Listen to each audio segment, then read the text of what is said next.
Alright, we're back. So I got this hole centered back up. It moved 25.3 thou in center. What it was, see, we got 25.3. So this one went in exactly the same. 0 is 0. I had to move it that way because they're going back and forth and just having a pinch bolt in here, it actually moved 25 thousandths. Because I zeroed it before I hit it with the case. So I moved it 20.1 before. Alright, so I got that all centered up, so this here is good. Goes around, stays at 0. I checked it here. I also checked it way down here. I was down there that deep in there, checking it down there too. So it stays at 0 as you go around. So that means the case is not out of square, because if it's out of square, the needle will start moving. So we're good that way. Now, what I was thinking of, instead of making a whole new bushing and making a shoulder up there to support it, I have this bushing right here that won't work for this because it's too loose to stay on that. If I want to reuse this piece of crap anyway. I can take this bush and I can swedge it out a little bit by making this hole a bit bigger at the top. I can go in there and punch it in and swedge it, and then put Loctite on everything else because there's a light press fit going in. I can make this. I can reuse this part here, and then I bore it out to fit this because these are bigger diameter than the one we turned down. So this one here is at 710. This is at 742, 43, 44. So the stock distributors are 44, 43 to 44. 45 is the biggest thing I measured. Whereas this aftermarket thing here is at 42. So it's actually a couple thou less than a stock Harley one, which means it floats around a little bit. The aftermarket makes parts loose on purpose, so they'll fit anything. They don't care if they flop all over the place. That's aftermarket for you. Alright, so I measured the stock Harley case at 745 is the hole in that. Alright, so what I'm thinking when I do, I can take this bushing, swedge it out a little bit down in here. So I'll just bore this hole out a little bit bigger, and I can swedge it bigger, and that'll be my stop. That'll keep it from sliding down. You only got to go a few thou. Doesn't take much and it won't go through. So if I do it about 10 thou or so, it's plenty big enough. I'm 40 thou smaller than what I need to bore 40 thou out of this bushing, so it'll be alright. So now it just comes down to wall thickness you want to have when you're done. Right now we're at 40 thou wall. This will be a lot thinner.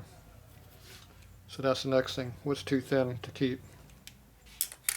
Basically, it doesn't really matter because there's no load on this of movement. It's just a movement. So it can be real thin. There's no real load on it. So it just pretty much just sits there. So I'm going to go ahead and reuse this part I already made. So I'm just going to bore this a little bit deeper for, I might go down, I don't know, 1/8 to 1/4 inch roughly. And I'll just go a few thou bigger, and I'll figure out how I'm going to swedge this out. Basically, I'll put something there, just hit it sideways a little bit. Should do it. And I'll put sleeve retainer Loctite on it to hold it in there. It should be good. Then I'll come back and recenter everything. Tomorrow, I'll let the Loctite dry overnight. So I know it's good and tight. So I think that is the master plan. Did that sound really important? Trying to save money where we can. I already made a part. Just reuse it. Spend another hour or two making another one. It's kind of just a waste of time, really. Okay, so this goes in here.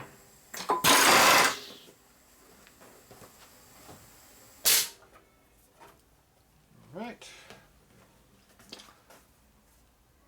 Put this in here. I have not moved this yet, so it should cut pretty close to the same dimension.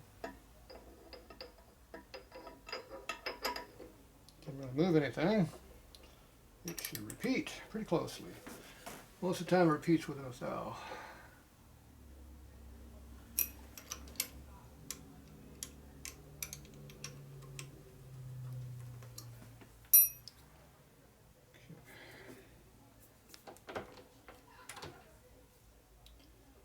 About 0. Let's see, we can know 0 real quick by putting this right here. 0. Put our depth stop right here. We'll figure out what we want it to be. I'm not sure how much I need. That doesn't really matter. You don't need a ton of it in there, obviously. We just need something for it to grab a hold of. So,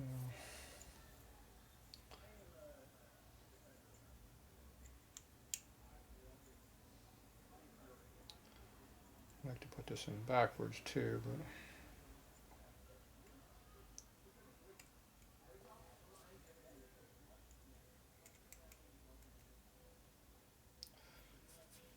let's see now. We could put an O-ring surface in here, but these aftermarket strippers, the O-ring's built in, so it just needs to be flush. So, all right, I'm going to go down. That's a 1/4 inch in. Come up a little bit. Yeah, about that much. 1/4 inch, 2/18. So it's not like a 1/4 inch. It's over 3/16, so I'm in the middle. I'm 64th number. All right, let's try that. See what we get.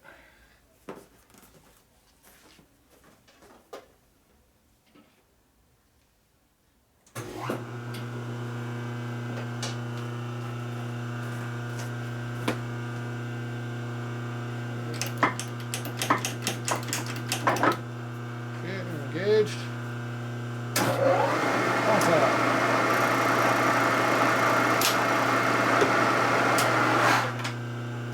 Okay, that cut about almost nothing. Shouldn't even measure it. I don't have good access to get to my hole, so we're at 710, 7.8, 7.79, 7.8.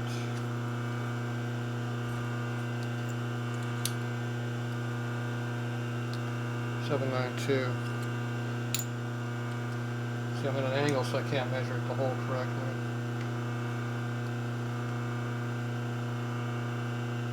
Can't even measure it big enough. I can't even get the size of what this is, so doesn't surprise me. Okay, so now we just determine how much bigger we want to go. I'd probably cut out a thou or 2 thou there, maybe at most. Probably only a thou, I bet. So if we go like 10 thousandths up, should be a good number, I would think.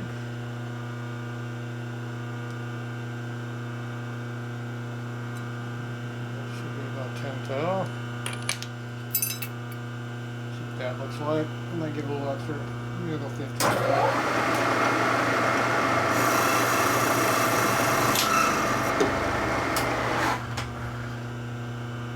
Yeah, I'll go a little more than that.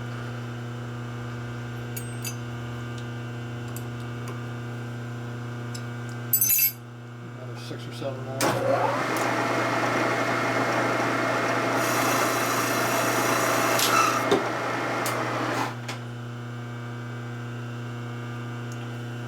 Okay. So that's what I did. A little bit bigger. Not a ton, just a little bit. Okay, now do I think that's enough to make it bigger? We'll find out. I'm thinking maybe I go slightly deeper than that. I'm going to go a little bit deeper on what that is. So we can go ahead and drop this a little extra right there.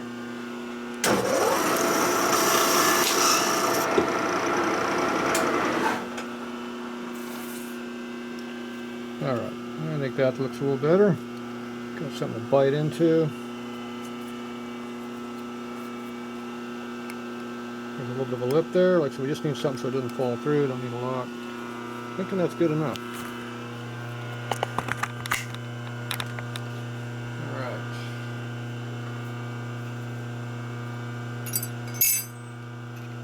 Slide it out.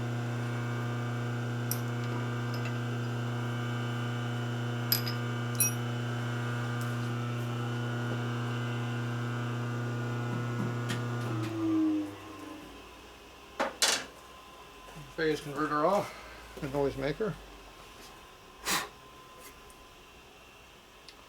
Okay, where's my bushing at? Okay, this bushing is a little bit higher on this one side. 792, and it's 791.5 over here. Big difference, huh? Okay. Just push that in there with that. I'm going to figure I'm going to swedge it a little bit. We'll think of something here. I'm thinking if I just beat this in the hole around there a little bit, should do it. Maybe I'll use something else to do it with though. Some kind of a radius punch maybe. Nice piece of nylon material. Something soft, it won't damage much. But it'll put pressure on, it'd be nice. Don't know if I got anything like that laying around. Piece of hard wood would work too, but most wood's too soft to do that with. But I got me a hammer handle floating around here. Maybe I'll do that. Alright, I'll be back.